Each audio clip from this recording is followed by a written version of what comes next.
Today we're going to be talking about objects moving along ramps. So I got right here a slightly inclined ramp. Right, I've adjusted these podiums. And I also have this Bluetooth wireless smart cart, which has an accelerometer inside of it and also a force sensor. Not using the force sensor, all we care about is position, velocity, acceleration. Right. And what's kind of cool about these things is once you hook them up with Bluetooth, you press start, they will just automatically start to graph the data. Now y'all might notice the graph right now is going down, right? This is a position versus time graph, even though I moved it to the right. So that's okay. Remember, you get to choose which direction is positive or negative. So I can fix this pretty easily if I just turn the cart around. So if I stop this run, let me just turn it around. Press start. And then as I move to the right, my position increases. As I move to the left, it decreases. And depending on how fast you do it, right, those dots, those are different data points, can be more spread out or closer together. Right. So we can also very easily flip over to velocity. So by changing this position, vertical axis to velocity, and we do not want run 2, we just want run 3. Right, so that is apparently the graph of the velocity of the cart with respect to time. And we can also see, just for practice, right?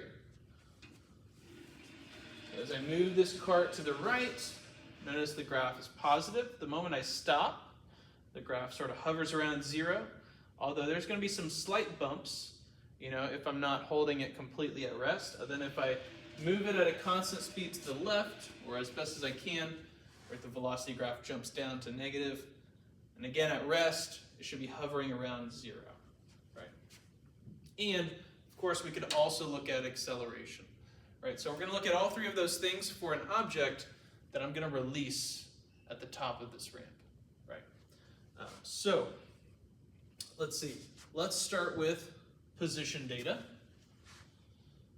Position. We're going to delete all of these runs and start fresh.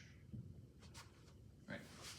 And yeah, cool. Let's go ahead and set this guy up way up here. So we're going to press start and let it go.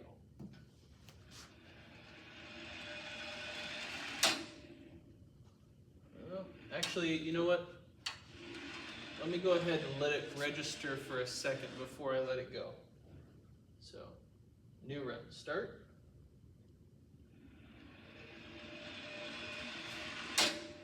And stop. Right, so that is the graph of my position versus time. Let's see if we can make this sort of span the whole graph here. Right, so. Yeah, so there we go.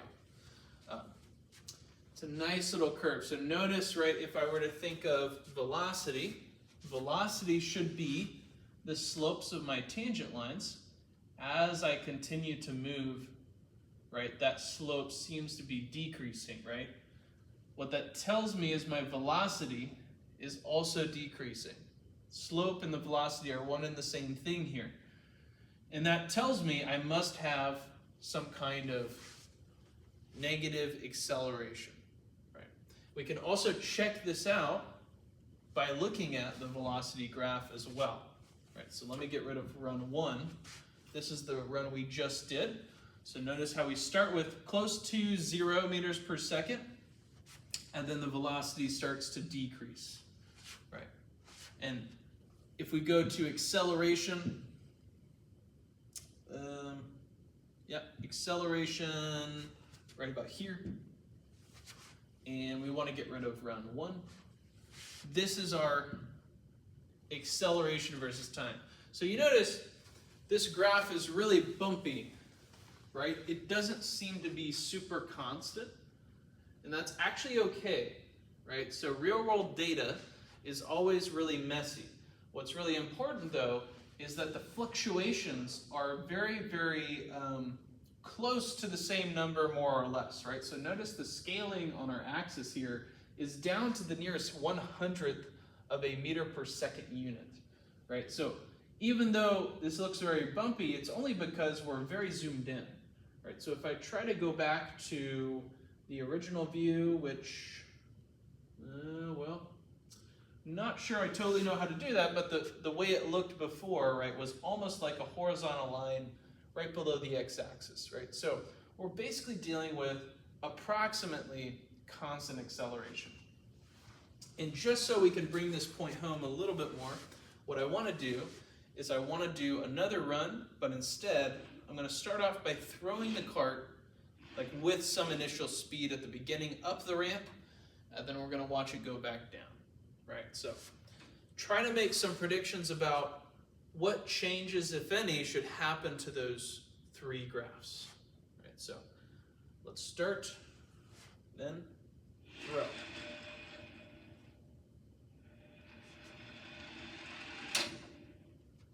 Okay, so something a little interesting happened here. So notice there's this huge spike, right, and then even as the car is going up and back down, the acceleration versus time graph is roughly constant. There's some fluctuations in there. Again, that's kind of normal, right, for real world data. And also notice this big spike at the end. That must be the moment at which this cart slammed into the side here. This wall is creating a super large acceleration on the object to get it to reverse its direction. And me throwing the cart with my hand must have been this spike. So I didn't time the start button correctly here. I should have maybe started it, while the object was already in motion, maybe something like that. In fact, we can go ahead and try that out. So let's see.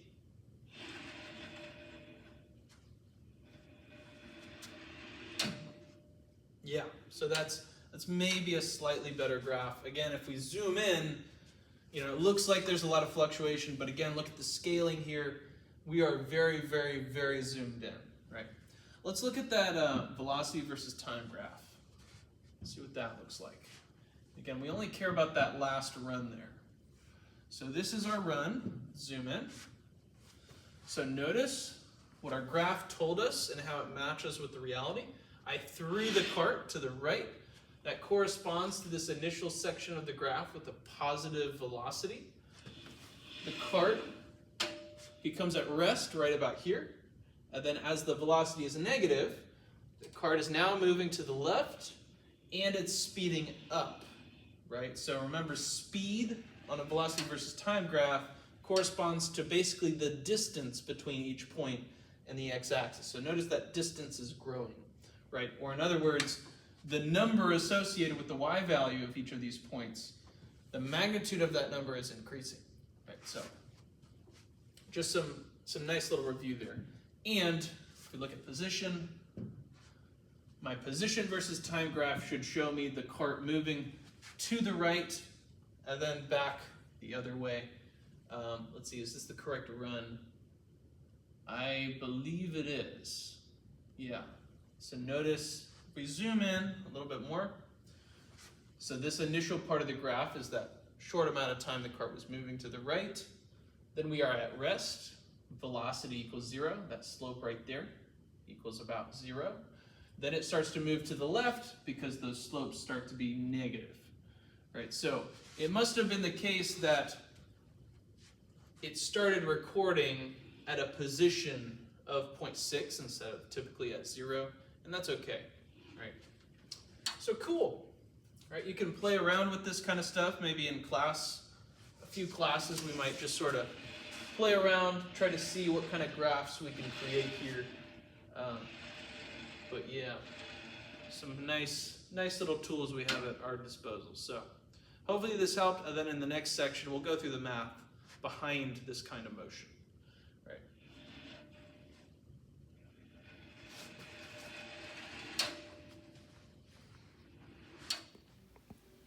All right, y'all.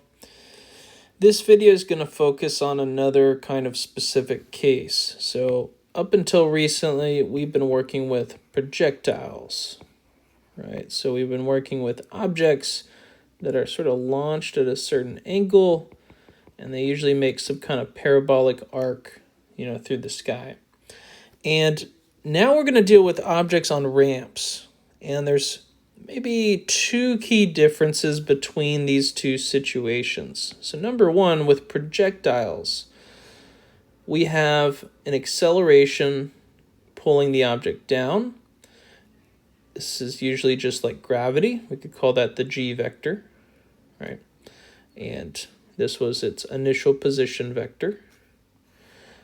So with projectiles, key point here is that there is only one acceleration acting on the object. Right? So in cases where you have objects on ramps, this is actually not going to be true, right? And I'll get to that in a second. An acceleration for now, you guys just keep, just think of it simply as an external, I should put external, an external push or pull, right? So the external push or pull in this case is just the gravitational field, which I don't know why my thing is so fat here. Yeah, gravitational field. So the gravitational field acts on all objects on the Earth, and it just sort of pulls them straight down. Key difference here is if you try to think of what are all the pushes and pulls on this object, the block, well, there's actually, obviously gravity is still going to pull it down, right? So we have this g vector, acceleration due to gravity, it's negative 9.8, right? But we also have this sort of contact between the ramp and the object, and it turns out, we're going to learn with Newton's laws, that they're going to push on each other. So there's going to be a push this way. And we could just call this acceleration from the ramp, right? The ramp is trying to push the object away from itself, and then gravity is trying to pull it down. And it turns out that part of this gravitational acceleration is going to be sort of canceled out by the acceleration from the ramp. So we'll get to that in a second. So what's the other key difference between these two? Well, another thing is, for projectiles, we typically drew our coordinate system like this. Right, so this is like your positive x direction, this is your positive y direction, and you sort of worked with the different components, right? I'm sure you guys remember doing that. It's not that long ago, right? So we'd call this like v naught x, and then it has a vertical component that we call v naught y, right? And that when you used your kinematics, you could only use one component or the other, never both. Never both components. Right? They're like oil and water. They can never mix. Right? So when you use a kinematic equation or a UAM equation, you can only plug in one of these. Right? So either this one or this one, not both. And here's the thing about the ramp. Right? If we were to keep the same coordinate system, so positive x, positive y, there's one problem that makes this kind of tricky, and it's that, well, the velocity vector has two components to it, and also there's a lot of weird things happening with the acceleration that, so far you guys haven't seen how multiple accelerations interact with each other. Like, what does that even turn into, right? It can get very complicated, and so we're going to do something a little different. We're going to go full tilt here. We're going to tilt our axes. So we're going to say this is the positive y direction. And then parallel to the ramp is going to be what we call the positive x direction. And you can totally do this. Totally fine. No pressure, right? It turns out us teachers have basically hoodwinked all of you guys for years. For years, you guys were probably just convinced, well, this is the only way you can do it. Just x to the right, x is horizontal, y is vertical, and that's the end of that. I'm not going to think about it. But it turns out, no, you can just, it was a totally arbitrary choice, right? Us teachers just told you guys, well, this is how the x and y axes are. They're up and down, left and right. But you can slant them, right? As long as you keep, a 90-degree angle, you're fine. And in fact, in physics, you can do all kinds of things. You can say that up is the negative y direction. As long as you're keeping all the calculations consistent, then you can choose which is the positive or negative direction. You can tilt your axes. You can do all kinds of things. So we're actually going to do this. And the reason why, let me show you. So this acceleration of the ramp, this guy, whoops, it turns out that this vector is only going to be exactly as big as what we are now going to call the y component of our g vector. All right, so gy is what we would call this purple vector. Right, so it turns out, this is just a fact, that eventually you guys will verify this later, once we learn about forces, but that the magnitude of a ramp is the same as the magnitude of gy. But guess what? They're pointing opposite directions. So we could say a ramp equals -1 times gy, right? We can multiply one by a scalar of -1 to get the other. And so when you add them together, a ramp plus gy, what is the answer? It's exactly the zero vector. It's nothing. They cancel out. That's what that means. They cancel out, which is great for us, right?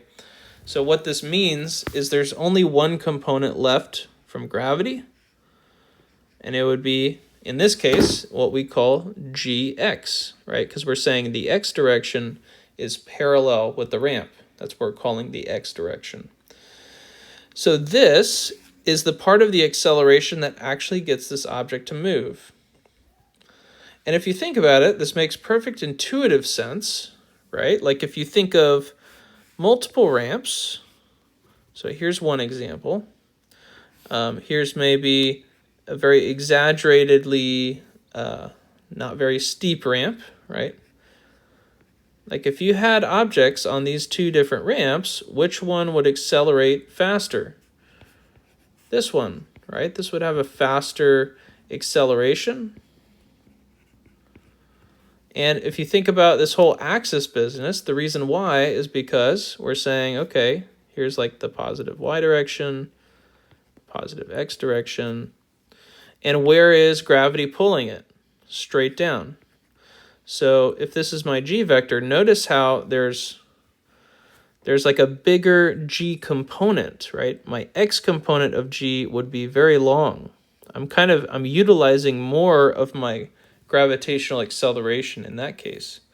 Whereas if I look at this example, my axis would be like this,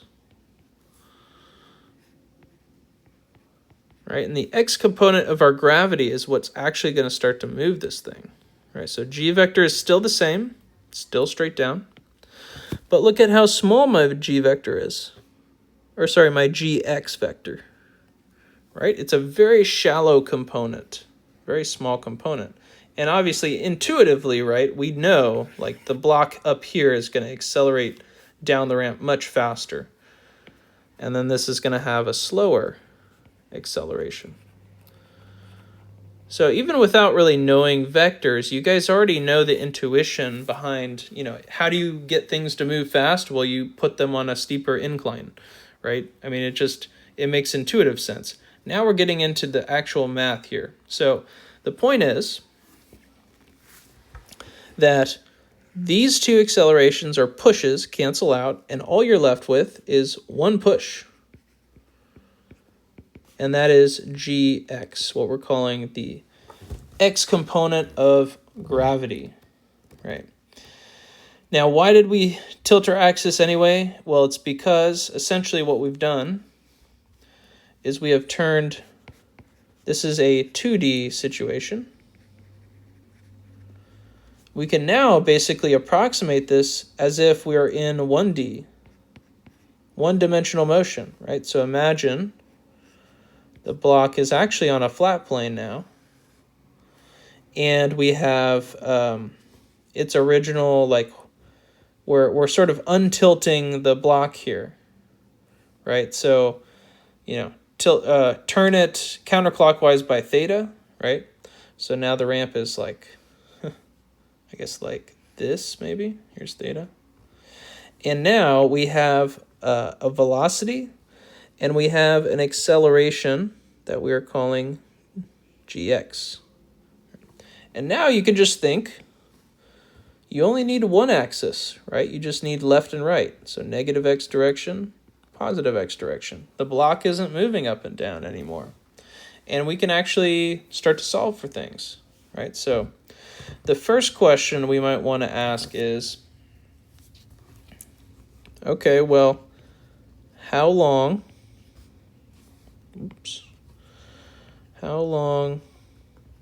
does it take to get down the ramp? That's our goal. At what time? Right? If it starts at 0, we hit a stopwatch, when does it get to the bottom?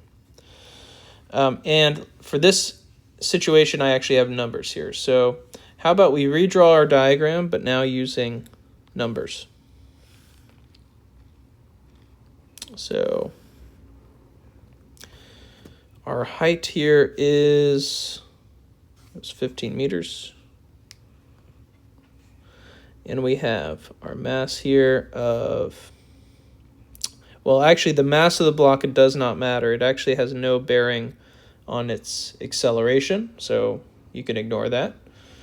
And then we have an initial velocity of 2 meters per second. And let's see. Oh yeah, and our acceleration is always going to be, if we're on the planet Earth, 10 meters per second squared, straight down. Right. So the first thing we need to do is, according to sort of our typical diagram, this will apply to most ramp situations, right? We need to find this gx component, right? So what you might want to do is draw a little triangle. So here's gx, x component here. Again, we're tilting our coordinate system, right? So this is positive x, and this is positive y. So what is the x component here? Well, where does my angle show up? All right, so remember, if I drew this vector over here, essentially what we're going to get is a hypotenuse of 10. We have this component sort of going like this that we're calling gx. And then we have a component like this. This is what we would call gy. So we have a triangle, right? And our right angle is here. And notice our ramp is also a triangle. And we have this angle theta here. And this is where we're going to use a little bit of geometry. And specifically similarity of triangles. Right, so it turns out that when you have these tilted ramp situations, this smaller triangle is going to be similar to the bigger one. And that's super important in this case because for us to find gx, we need to know one of the angles, and it turns out this will almost always be true, right, depending on how you draw your triangle, that this angle would be theta. Now, I said almost always, right? So how could this be a little different? So it depends on how you draw your triangle, right? So in this case, I could also draw gy like this, and then gx like this. So notice how they get you to the same place. If we add gx and gy, they end up at the same ending location, but our angle would now show up in the top, right? Those would be alternate interior angles is what we would call those. So depending on which way you draw your triangle, try to figure out where the angle of the ramp shows up, right? So I'm going to stick with the triangle I first drew, right? So yeah, that one. And so if I want to find gx, I just have to do a little bit of SOHCAHTOA, right? Sine of theta equals gx over 10. And we actually know theta, right? Theta is 30 degrees. So really we get 10 times sine of 30 degrees equals gx. And then sine of 30 degrees is 1/2, so gx, the x component here of gravitational acceleration, is going to be 5 meters per second squared. Remember, it's an acceleration. These are the units of acceleration. So cool. Right, so essentially, right, we're using sort of a 1D approach here. So this is going to be the acceleration of the object down the ramp. We also have its velocity down the ramp. And those are pointing in the same direction. So like we know the object will speed up, for instance. So how long does it take to get down the ramp, right? Let's call this initial position x of 0. And then we need to find out, what is this final position? Right? I need to figure out how much distance it's traveled before I figure out how long it took to travel that distance. And for that, guess what? We need some more SOHCAHTOA, right? We need to use our triangle. We have an angle opposite, and we want the hypotenuse, basically, right? That would be the difference between those two positions. And so sine of 30 should equal 15 over, I guess let's just call this d, right? So 15 over d. And so in this case, a little different. We've got to solve for d. We end up getting that d equals 15 divided by sine of 30. You got to actually do the math here. I skipped some steps there, but it should be on the bottom, right? As opposed to this. These were multiplied. And don't just memorize it, actually do the algebra here. So you get 15 divided by 1/2. This will give you 30 meters. And if you know your 30-60 triangle stuff, right, like this side times 2 should give you the hypotenuse. That's like a well-known thing. But you should be able to do this for any angle, right? So it's not always going to be 30, 60, 90. So that being said, the distance d equals 30. Cool. And now all I have to do, essentially d is kind of another way of saying delta x here, right? That's the change in x, right? 15 minus 0, or sorry, 30 minus 0 is essentially the displacement. And so we can use a kinematic now, finally. It's kind of like we simplified this to a very 1D situation. We have a block going to the right initially by 2 meters per second. It has an acceleration of 5 meters per second squared, which, I mean, that arrow technically should be longer, so 5 meters per second squared. And essentially, we want this to travel a displacement of 30. So if we tilt our heads a little bit, this is really the situation we're looking at. It's essentially a 1D motion situation. And that way we don't have to worry about like other stuff going on. So this is the trick you want to do every single time you have one of these ramp problems. And so now, kinematic time, right? So we want time, right? So I would probably use this kinematic. use the one with time, right? And the x's. We're using all the x components of everything, right? So our x final was 30. X initial is 0. This would be your 2 times t plus 1/2. My acceleration to the right is 5. And then I get t squared. Oh, yuck. This one is probably not going to be super fun. Okay. Quadratic time. Let's go ahead and get everything on the right side. So I'm going to subtract the 30 on both sides. You end up with 0 equals, I'm going to list it in standard form, so 5/2 t squared plus 2t minus 30. And to solve this, we're going to have to open up a graphing calculator. Or you could use the quadratic formula. I would not recommend that though. Look at that fraction. Yeah, you don't want to throw that in the quad form. No, you don't. So let's go over to Desmos. I was doing some equation stuff with my pre-cal guys earlier. So 5/2 x squared. I have to use x on Desmos. There's no t button. Well, there might be a t button. I'm just going to skip it.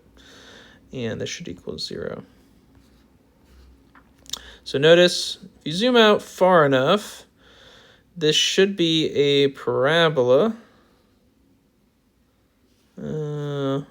Actually, well, so if I graph it, right, you get a parabola very clearly.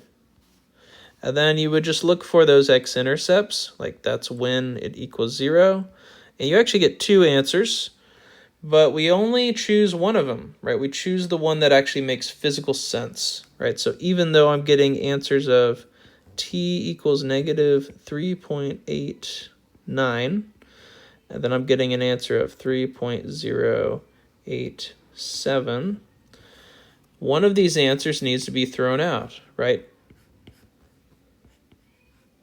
This is like going backwards in time. Doesn't make physical sense. Not physically possible. In fact, I mean, Einstein basically proved you can't go back in time with his general theory of relativity. Actually, just with special theory of relativity. So really, you only choose the times that are positive. And whenever you have this kind of quadratic function of time and you set it equal to 0, you're guaranteed that one of them is going to be negative based on how the kinematic equations work, right? So this is the time at which the object gets down the ramp. So it's about 3.1 seconds. So that's pretty cool.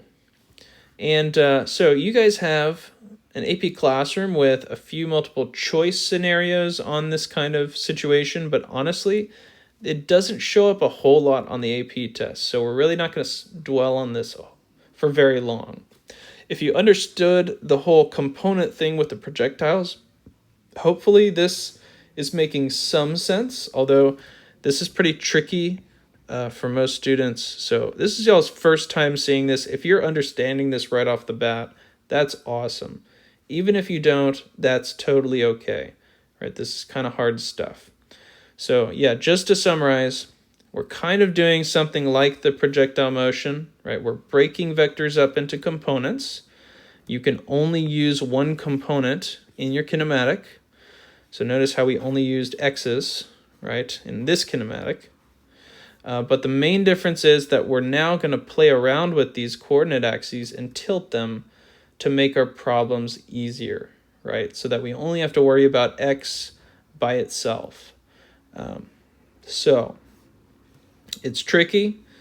If you want to look for more examples of this kind of mathematical approach to objects on ramps, I would check out the textbook. There are a lot more practice problems there than AP Classroom. AP Classroom had maybe, from what I could find, maybe 5 to 10 questions in total. And the question bank has about